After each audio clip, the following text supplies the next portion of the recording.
This morning's speaker, Thomas Sprinkmeyer, correct? Graduated from Uni SA in '92, electrical engineer, where he was seduced by PCs in his first year.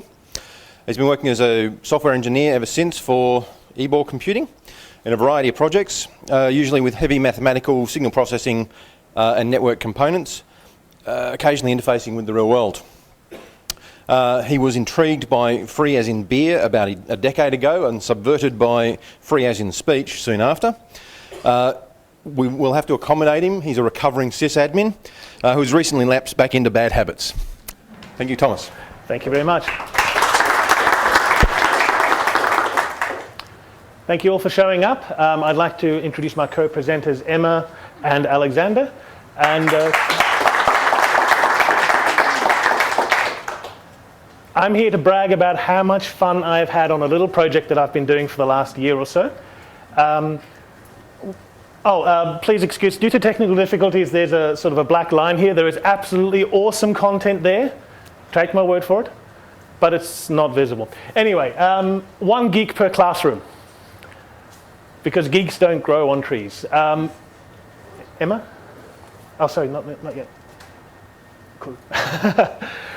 So what I've been doing for the last year and a bit is I've gone into these kids' classrooms and done some volunteering work showing them a couple of geek things. Emma, next please. The company I work for, eBall Computing, we're a South Australian software firm and we do all sorts of scientific and mathematical stuff. We also have a smart move project where it's a taxi dispatch system. We just sort of broke 900 cars or something like that. I've also been farmed out to another company, Coda Wireless, and both of those companies have been really, really good about giving me sort of, mornings off to go and do this classroom stuff. So thank you to them. So, who am I? I'm a father. I'm a geek. I'm an open source advocate. I'm an Akela, which is a Cub Scout leader. I think brown owl for anybody from that side of the pond. And I have volunteered for the school canteen, FAPE, reading, all that sort of stuff. But I've always sort of wanted to do a little bit more. And it wasn't actually until last night's dinner that I realized I had done something a little more before. I was lucky enough to get an OLPC, an EXO, and I actually went to the classrooms and showed the kids the EXO and explained a little bit about what it's about and why it's so different from a traditional laptop that they might be used to, and what are the many awesome things that it does. So why am I doing this? There is an ever-widening understanding gap. The technology that we use every day, like this humble little black shiny thing here, I dare anybody in this room to actually explain how all of it works, from the lithium polymer battery to the 6 kinds of radio to the quantum tunneling, memory storage device, all that stuff, nobody understands it anymore. And unless you understand technology, you cannot fix it and you cannot improve it. Arguably, the single most important invention for telecommunication was the rotary dial switch. That was not invented by a guy in a turtleneck. That was invented by a guy who saw a problem, understood the technology, and improved it. So unless we have people who understand the technology, we're never going to get it improved. Or we're never going to get it improved for us. We're going to get it improved for the people who do understand it, to do the things they want. I think we've had a couple of keynotes on just this sort of stuff. We have a lot of lessons where we're taught how to do things, which sequence of mouse buttons to click and which tick boxes to check, but we don't have any understanding or teaching about why we're doing these things. You can get through an entire TAFE course on Access database without learning words like primary key and foreign key. So there's an awful lot of walled garden type stuff. Okay, here's a technology, go ahead and use it. If you don't like it, you're wrong. I don't like that. Rather grandiosely, I think what I'd like to do is to inspire some kids and then unleash them on the world. Emma? The really horrid thing was when my kids came home with homework on PowerPoint. I knew something had to be done. with apologies to The Onion for their awesome cover. Emma? Okay, so as I said, I sort of slightly got in there once with the XO. I mean, who can resist one of those cute little green monsters? But what happened end of 2010 is our primary school principal managed to score a great big bucket load of Lego. And, oh, I forgot to mention, I welcome questions at any time. Please don't be shy. And there will be Geek goodies, giveaways and stuff like that, not necessarily for good questions. Anyway, they got some Lego Mindstorm, and I happened to be there when they were talking about it, and they happened to mention that, well, now we need a geek to show us how to use it. And, you know, the old saying, luck is when preparation meets opportunity. This was my foot in the door. This is where I could sort of jump in and do something. So what did I want these sessions to be? I wanted them to be educational. It's a school after all. They kind of ought to do that. I wanted them to be technological. I wanted them to be free and open source software based. I'm an advocate for that. So they had to be free as in speech. I'm also a parent, as you can see, almost. Every now and then the kids would come home and they had been signed up to some great website and they had been signed up to some great service, and it was only a couple of dollars a week, and it kind of adds up. I really wanted this to be free as in ginger beer, because I didn't want to put another burden on the parents. So whatever I did, I wanted the kids to be able to take home and play with at home, experiment with at home, and not have to exclude a couple of kids because their parents said, oh God, another $5 below this. Okay? I never wanted it to be the free as in steak knives. You know, free as in free chance to win, free as in, oh, well, all you have to do is buy this and you get it. All you have to do is sign up here and give us all your personal details and you get that. It was supposed to be, you know, free the way we understand the word free. Emma? So I had a couple of tools that I was going to use, rely rather heavily on. A live DVD, more on that later. I used a media wiki to initially just on my laptop to keep track of things, but I got a very kind offer of free hosting I just couldn't turn down. Thank you. So now it's live and on the net. Obviously the Lego Mindstorm. There's a set of cybersecurity classes sort of things called Buddy, made by the Australian government under a rather nice license that allows you to copy it for just this sort of purpose, so I did. And circuit glue, Play-Doh, LEDs, toothbrushes, magnets, the kind of stuff someone like me has lying around at home. And hopefully most of you. Emma? So the sessions I did. Automotive. I kind of built a little Lego car trying to demonstrate the kind of things you might find in a real car. You know, suspension, rack and pinion steering, gearbox, differential, showed it around. It actually lasted about 3 weeks before I saw it in little pieces, so that was kind of cool. Blinking lights. Everything is better with blinking lights. Bristle bots, which were unbelievably awesome, and I actually have some here. Canal locks. I come from Adelaide, just down the road there's Glenelg. We have a set of locks and, well, you know, the two gates and the sets of pumps, and there's actually an unbelievably cool set of activities called Geek. If you have kids, you must have Geek. And they have a little activity where you can help Tux get his boat from one water level to the other through a canal lock. So, you know, that was a good test run for the live DVD. Circuit simulator, didn't work so well, a bit more on that later. I did some cryptography stuff, a very simple substitution cipher. Again, I've improved it now, but the last time I ran it, I really wasn't happy. Cyber safety, the Buddy program. Dodgem, my favorite session, but the one I'm really sad didn't work, but it worked. It didn't work for all the right reasons. The idea was to build a Lego Dodgem and then program it and see it running around the screen. Now, if you think you can put a bucket of Lego in front of kids and say, and now children, you will follow these instructions, you're mad. Because they won't, and that's exactly what Lego's about. So I really wanted the kids to have these little things zooming around the floor and bumping into each other, but it just did not work. It was a double session. I was given all the time. It just didn't work. But like I said, it failed for the right reason. So I'm happy, kind of, but sad. GNU Cap, another Geek activity where you can draw simple circuits. Guido van Robot, Python programmed robot that tries to work its way out of a maze. Some really cool stuff.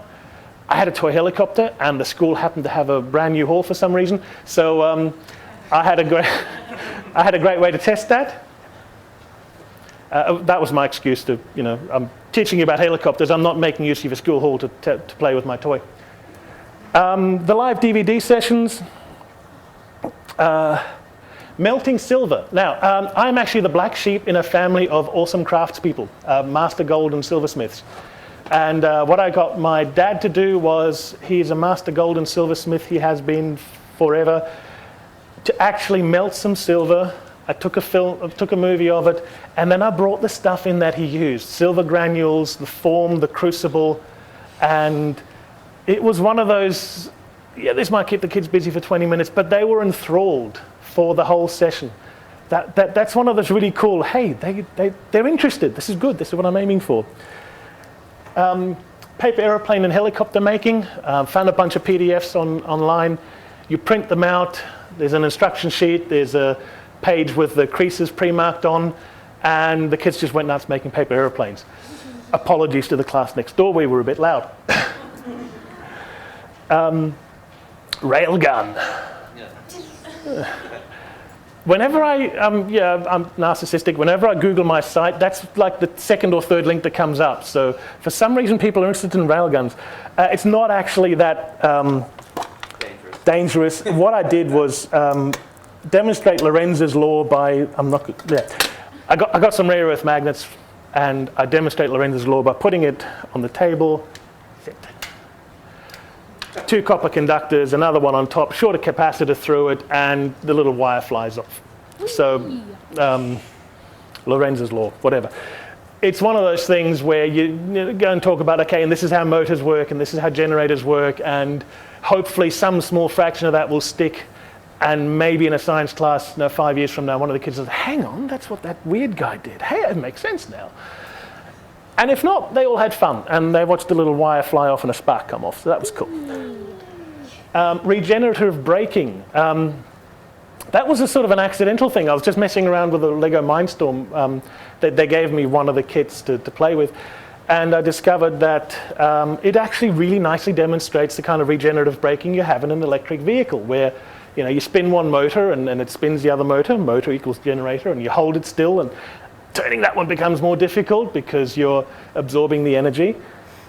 And that sort of became a session. Rocketry, one of the many, many things I have taken away from LCA and used in class. Last year I was going to say I attended LCA, but I mostly missed LCA because I was building rockets and flying them, and I took that along and showed it to the kids. Simple machines, levers, inclined planes, that sort of thing. Social networking, I'm kind of an anti-Facebook guy and other networks like that, but I'm also a hypocrite because I have Gmail. And I went along and I talked to the kids about, where does your free account actually come from, and how does it get paid for?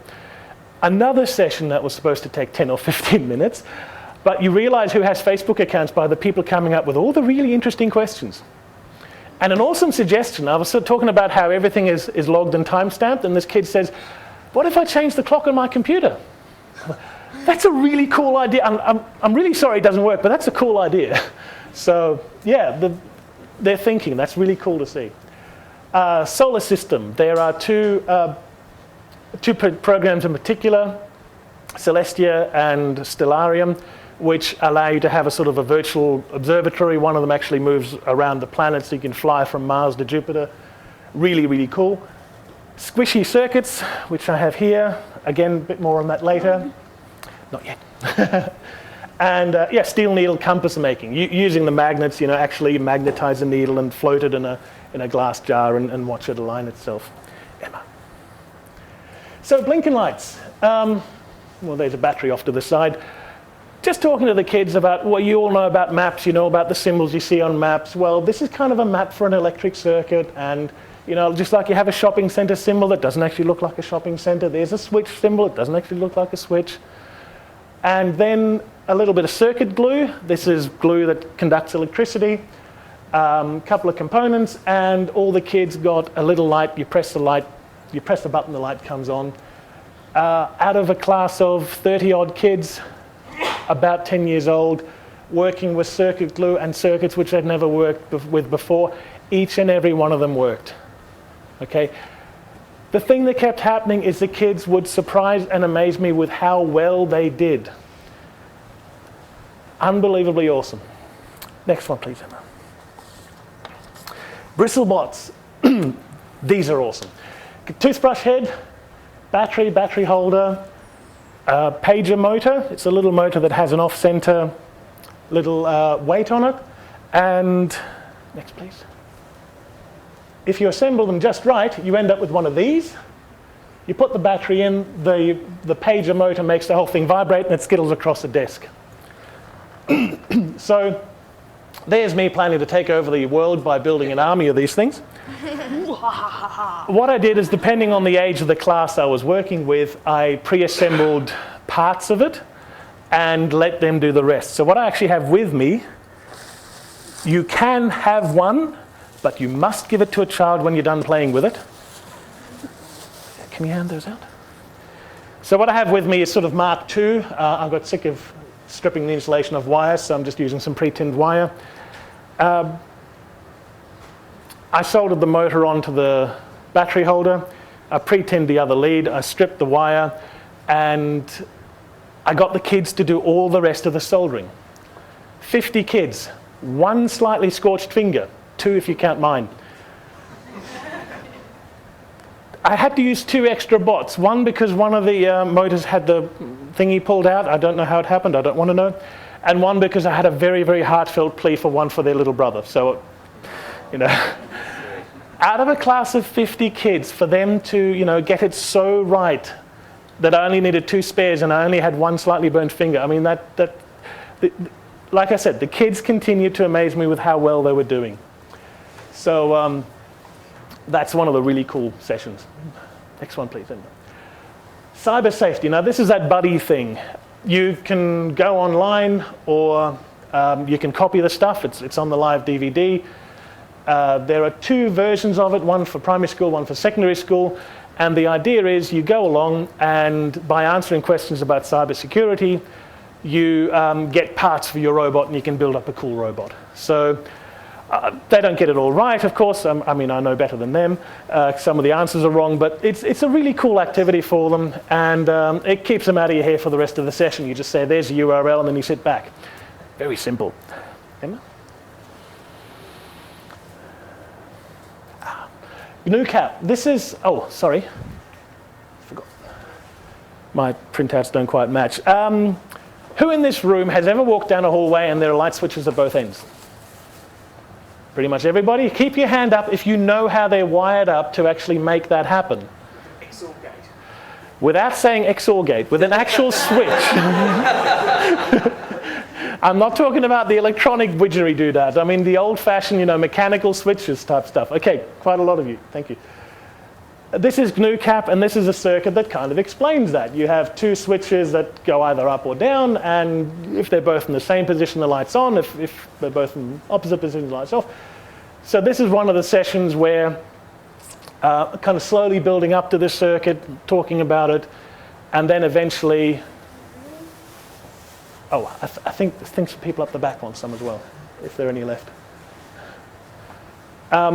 Yeah, so eventually it gets to this point here, and then the rest of the session you just let the kids run them free, and it's really cool. They make circuits with 400 batteries in them and all kinds of cool stuff.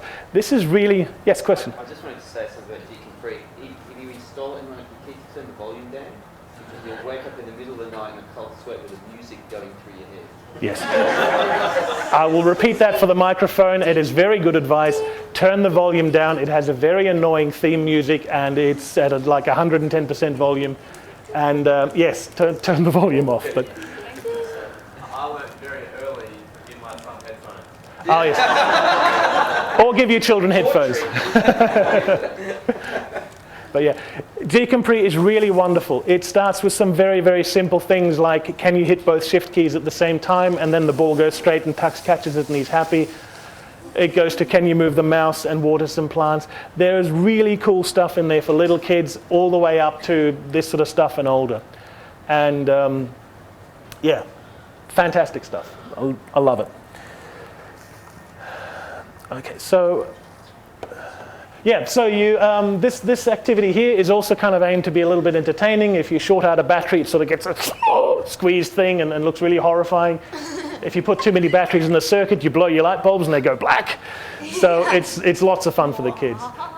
You have several different levels, and depending on the level, you get different circuits. So the next level, you have diodes, and you know, in here you have a rheostat, so you can do light dimmers and stuff. It's really fun stuff. Guido van Robot. Now, okay, so there's Guido, there's the maze, there's a beeper that he's trying to find, and over there on the right, you have to program Guido to find the beeper. It's a dialect of Python, and it is deliberately limited. He doesn't even know how to turn right. So this is a wonderful opportunity to teach children how simple, not to say stupid, computers really are. And to kind of say, you know, my job as a software engineer is to combine little instructions to teach the computer how to do more important things. So again, kids who've never seen programming, it's really weird. Nobody wants to be a firefighter anymore. Everybody wants to be a games programmer, but nobody's actually ever done any programming. Figure.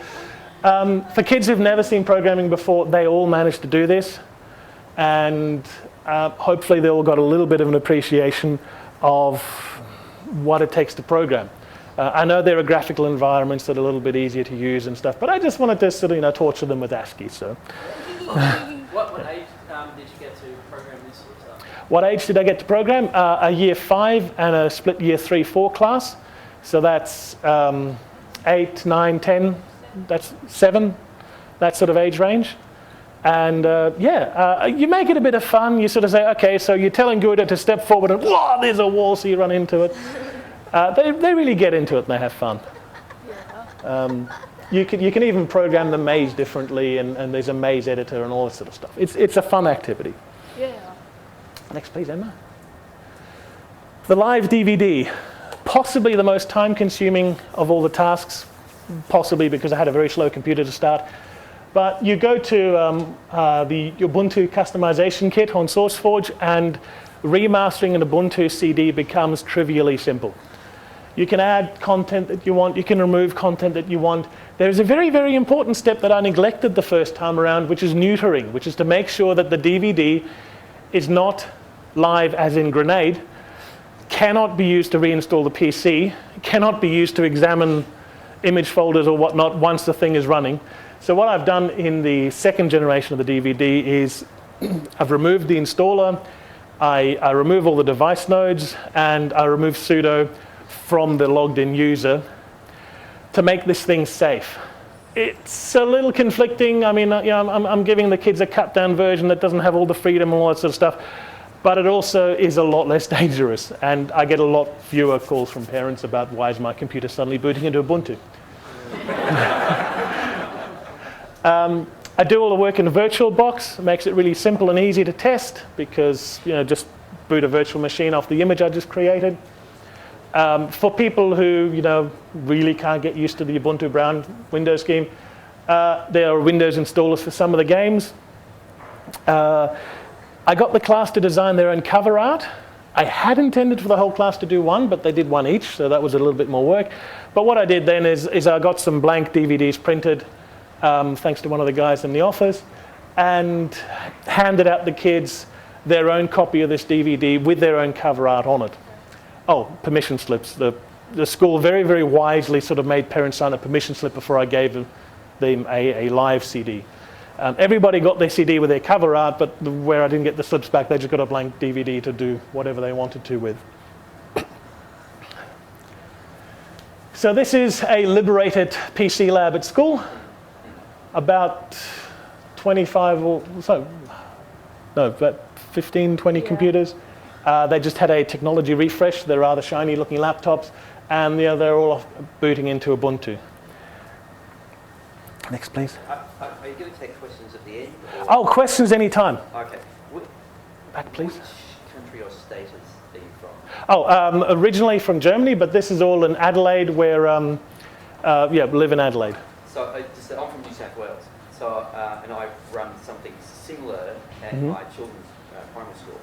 But the Department of Ed in New South Wales refuses to allow you to modify any of your equipment, even if it's not networked to the Department of Ed's system. Yes. I didn't modify any of their equipment. I didn't change any BIOS options. They had actually locked out DVD booting in the BIOS. But what you do is you press F12 to do a net boot, and then when it aborts the net boot, it boots off the DVD anyway. So how was yes, but how was the principle about that at the time? It was fairly relaxed. I didn't make it overly clear that I'm going to be booting another operating. I did mention that this is what I was planning to do. I imagine if the teachers had sort of gone into the nitty-gritty and the rules and regulations, they might have turned around and said, maybe not. But I got away with it. And no damage to any computing equipment. Yeah, quick question, very quick. Well, my school now has this little charging for laptops, and you just take one out of the charger, write down which one you took, and take it to where you want to use it. Yeah. Oh, yeah. All those now live in a rather... It's Okay. a M? library. All of those laptops now live in a rather nice little sort of cart with all the charging stations in it. So has the school completely moved away from like desktop PCs and gone over entirely to laptops? Question was, have they moved away from desktop to laptop? And the answer is yes. They used to have a whole bunch of desktops in that very room. For student use, they've gone to these laptops. But in classrooms, they actually... Oh, in some of the classrooms, they still have a couple of older desktops that I never see in use. Okay, next please. Ah, that's annoying. There are a whole bunch of icons down the left-hand side which show what kind of is on here. There's an extras folders with the installers. There's a link to the online, to the copy on the DVD of the Buddy cybersecurity thing.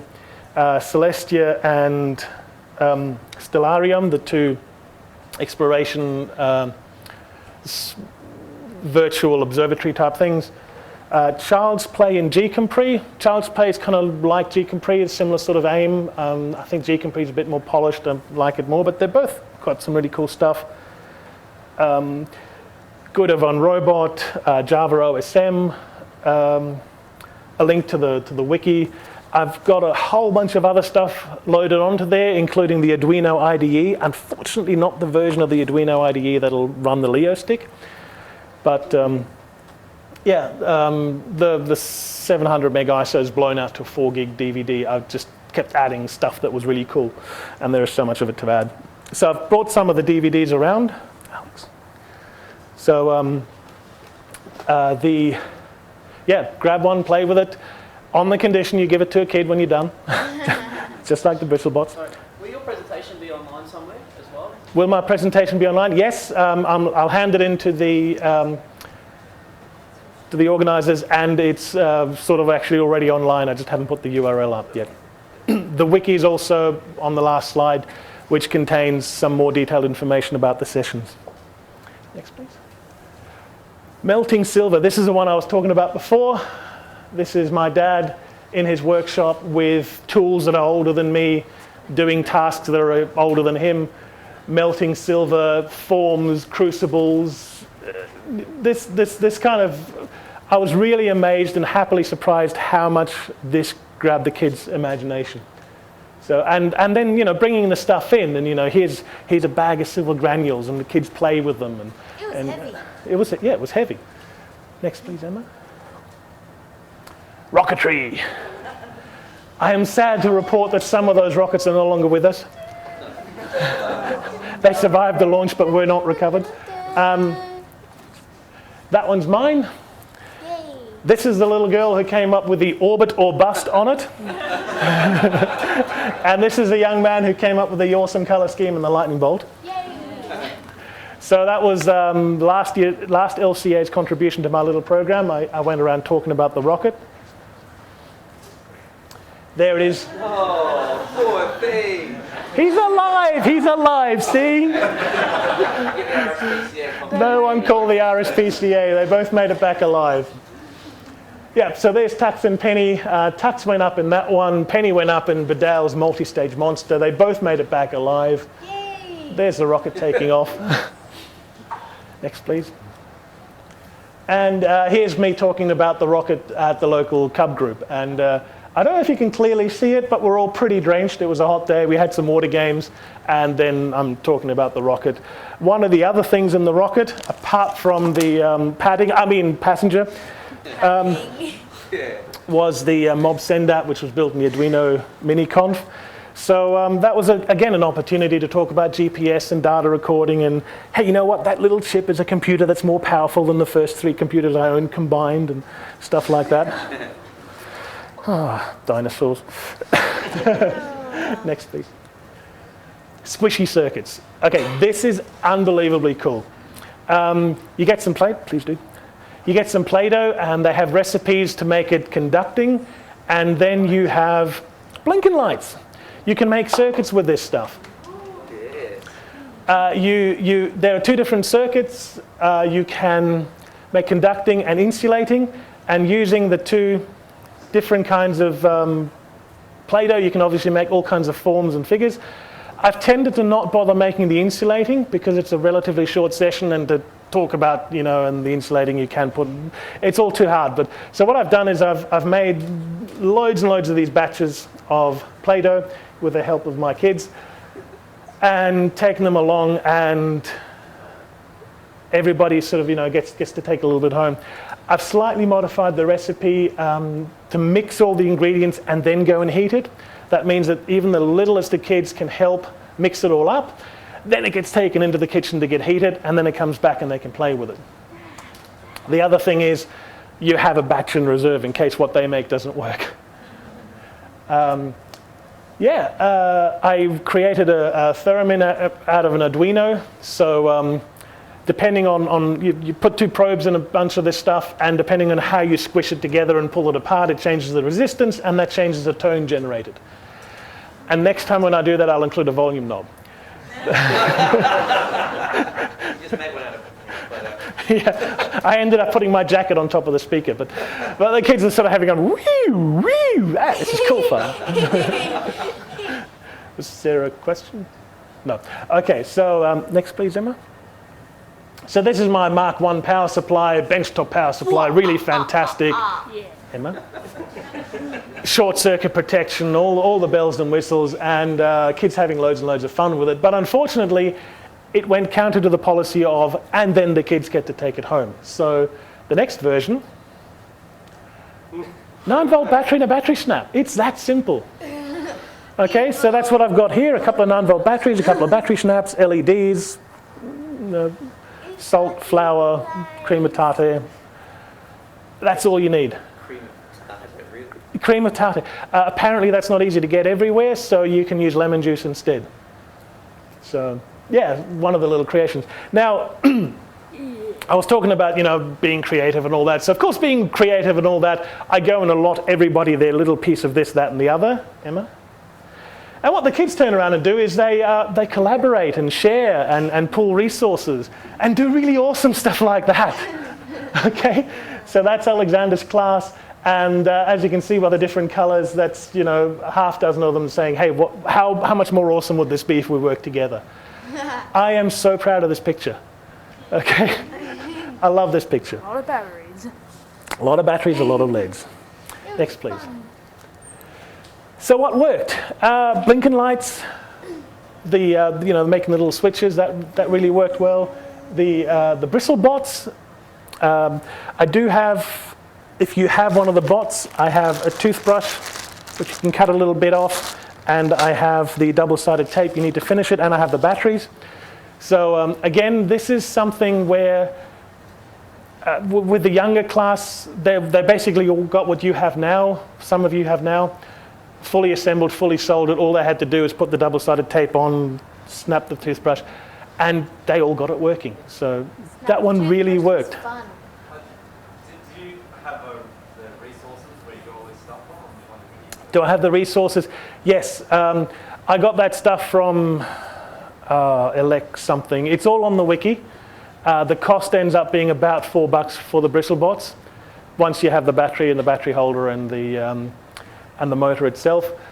I was really lucky. Don't look for battery holders because they all have annoying little things down the bottom to go into PC boards. You want to look for the ones that you sew onto clothing because that sewable, electronic wearable geek stuff, they work really, really well. The BristleBots were fun, especially the part where you decapitated the toothbrushes. Yes. Decapitating toothbrushes is fun. You get a great big pair of side cutters and you go snip. Yes. So when you go into schools with the kids and you're doing stuff like soldering, do you ever get any resistance in the sort of political, legal bureaucracy system? It's like, oh, you can't do that, it's not safe for kids. Okay, the question was, when I go into schools and do soldering, is there resistance and OHS and all that sort of stuff?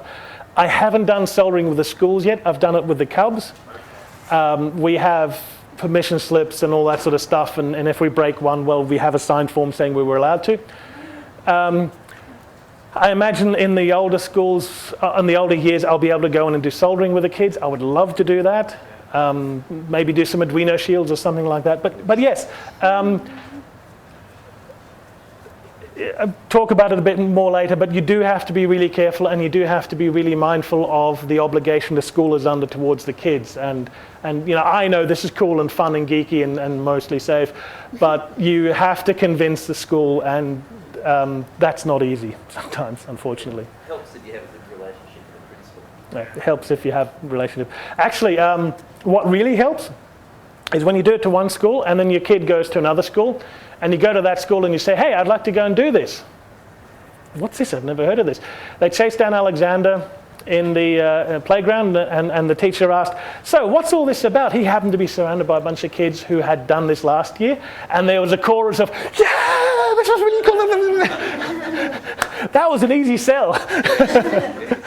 So yeah, word of mouth and yeah. That was fun. Okay, what did I get up to? Geek, absolutely awesome, really, really fun stuff. The DVD, Melting Silver, unexpected, but really rewarding. The paper aeroplanes, the kids had so much fun with that, and they sort of improved on the designs, and you color them in, they're even better. Rocketry, simple machines. It's one thing to know that a pulley works. It's another thing to have two girls Emma's size beat me in a tug of war because they have a pulley working for them. I'm really glad I did that talk because I was just going to show how a jack works and jack my car up, and then I realized I had a bolt in my tire, so I said, and now I'm going to change the tire as well. So I'm glad I did that. Squishy circuits really worked well. Next please, Emma. Circuit simulator, this is like GNU Cap, but it's all online and it's aimed way too high. It didn't work. There's details on the web. The cryptography stuff, it kind of works, but I presented it badly. I've written a program to hopefully do it better. The Lego Dodgems failed for the right reasons. The live as in grenade DVD, don't do that. Yeah. And I did a sort of a mystery circuit where I got the kids to try to guess what was in the circuit box. I aimed too high, and they sort of didn't bother with it. So, oh well, it was fun. Next, please. So far, so good. I've been in 2 schools and 1 scout hall. I've been in 3 classes and 2 cub packs. I sort of did almost 5 terms, but the last term was really only 1 session by proxy, which was BristleBots. I've done 30 lessons and 6 sessions with the Cubs. I've burnt and given out over 60 of these DVDs, and there are over 100 potential geeks out there. And here are 2 of them.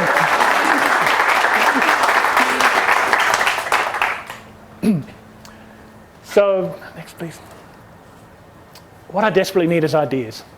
I've done this for a year. I've got 1 or 2 sessions up my sleeve, but seeing as how half the other stuff came from LCA, I don't know why I can't get more stuff from LCA. So if you have an idea of how to demonstrate cold fusion using vegetables or something, let me know and I'll make a session around it.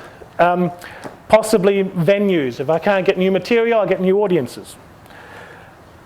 The thing I would really love to get is more geeks. Is for somebody here in this audience or somewhere to say, you know what? If that guy can do it, maybe I can too. If you if somebody here were to go out and do this, that would be awesome. Get some more geeks going.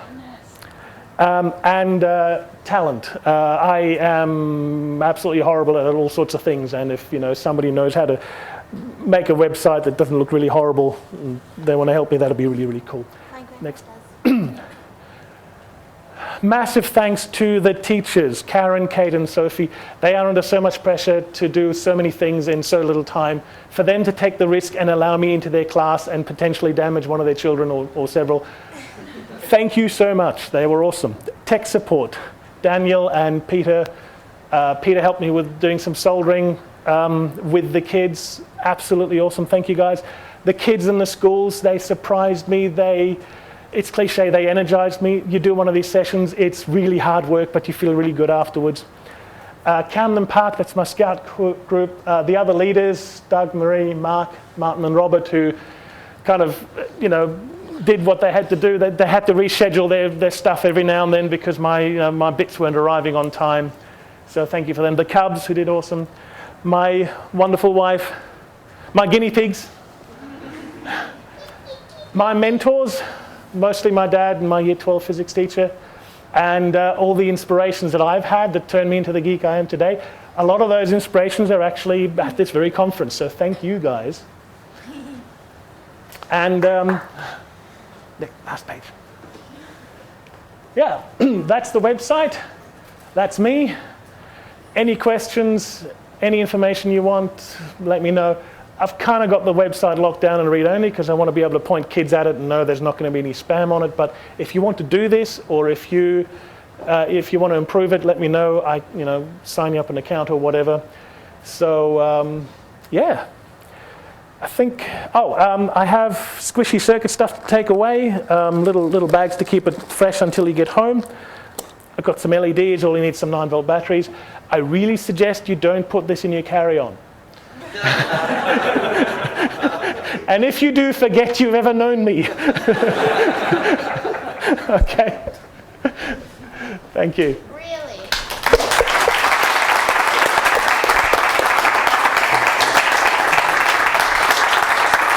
Thanks very much, Thomas. We've got some. Have anyone got any additional questions other than the ones that were asked during the? Oh, microphone's coming. You touched on the circuit simulator, but you didn't actually explain what it is and why it failed. Okay. At the high school, at the school Alexander moved to, I wasn't able to get the live DVD going, and I couldn't get anything else going. So what I found was a wonderful online Java-based circuit simulator. It's actually really cool. You kind of get to put on oscilloscope traces, and it gives you readouts of voltages and currents, and it's really, really good, but it was way above the kids' heads, and I should have realized it before going in. The really good part, though, is that it has some really cool circuits like spark gap generators, and there are links on the wiki to find it.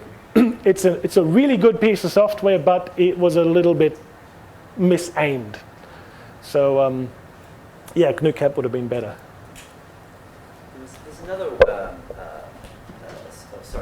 There's another app under called K-Stars. I don't know if you've seen that. I have seen K-Stars.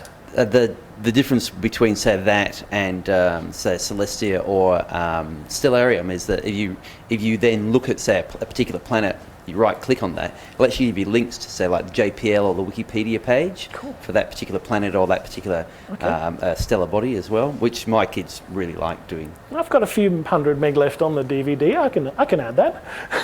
Thank you. K-Stars.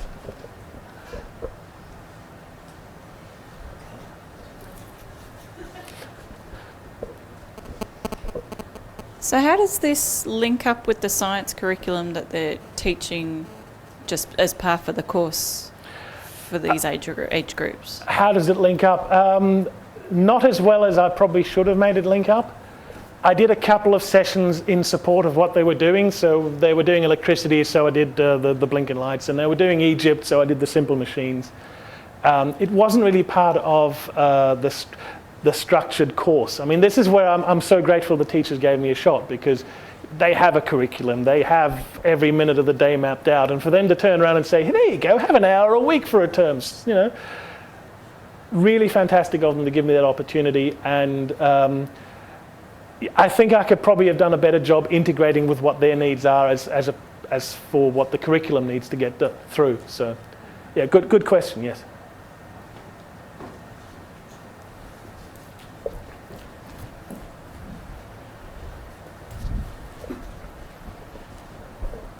I note that you're an Akela. I was wondering if you considered the Jamboree in the same way that the ham radio guys do a ham radio and electronics stand for the young scouts at the Jamboree. I was wondering whether something like this might be a way to promote it to a wider audience. Okay. Yes, probably. We do Joti. You do Jota for the Cubs, yeah. Jamboree over the air, Jamboree over the internet.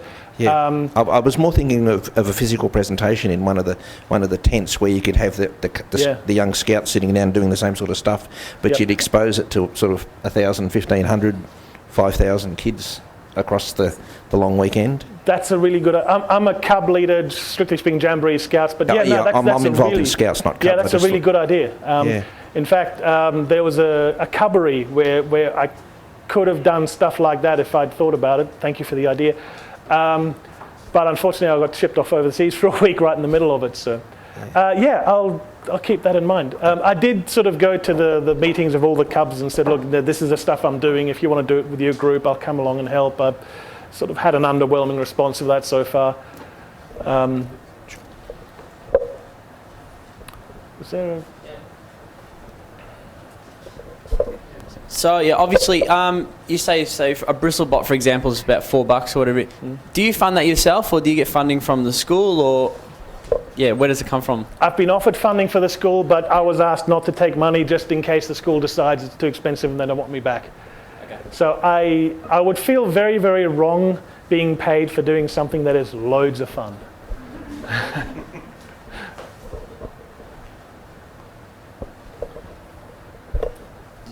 Somebody up the back was just asking about whether it fits in with a school science curriculum, and one of the things that I found is that this might, again, like I said, two of my two oldest kids are at primary, and is that the school's often looking for something new and different, which is what I found from talking to the principal and other teachers, and that they'll find space for you.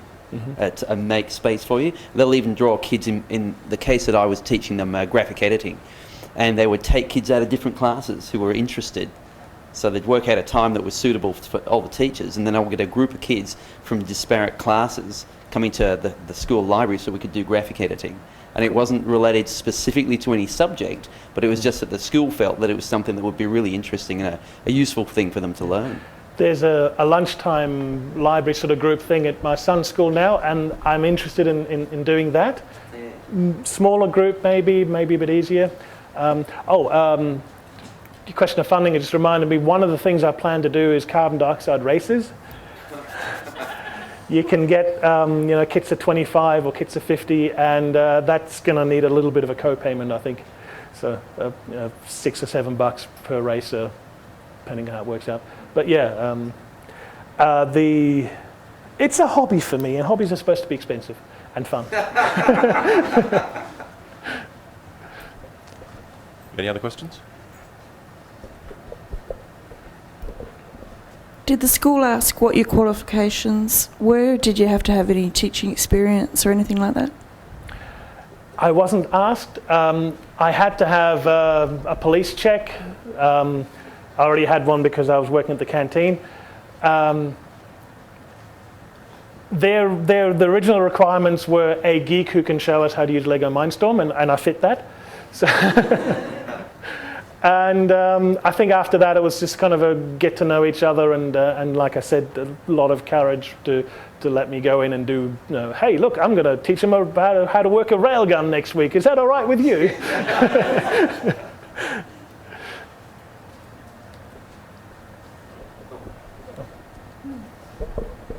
I'm just thinking there's also an opportunity here just for people to teach their own children, and you're providing some fabulous materials. Yeah. Because something I'm becoming very aware of is teach your children science before somebody else does.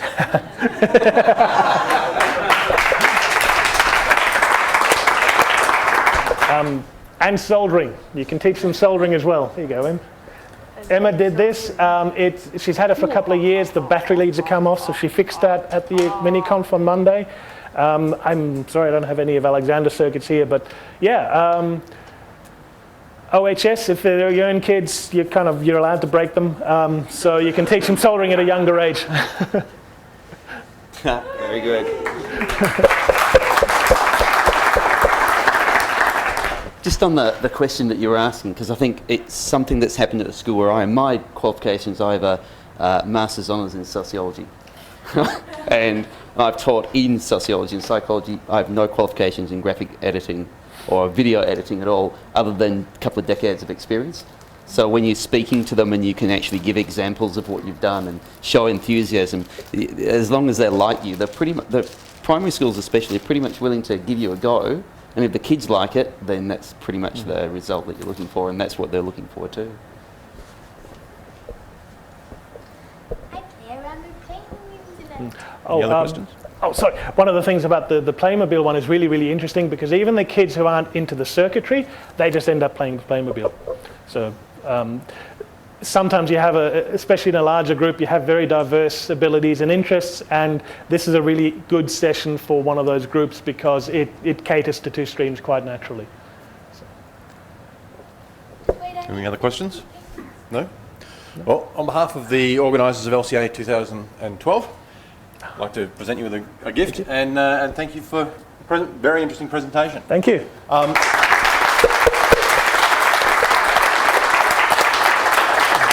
There is actually no speaker in here after us until after lunch, so if Thomas wants to hang around and chat, then happy to.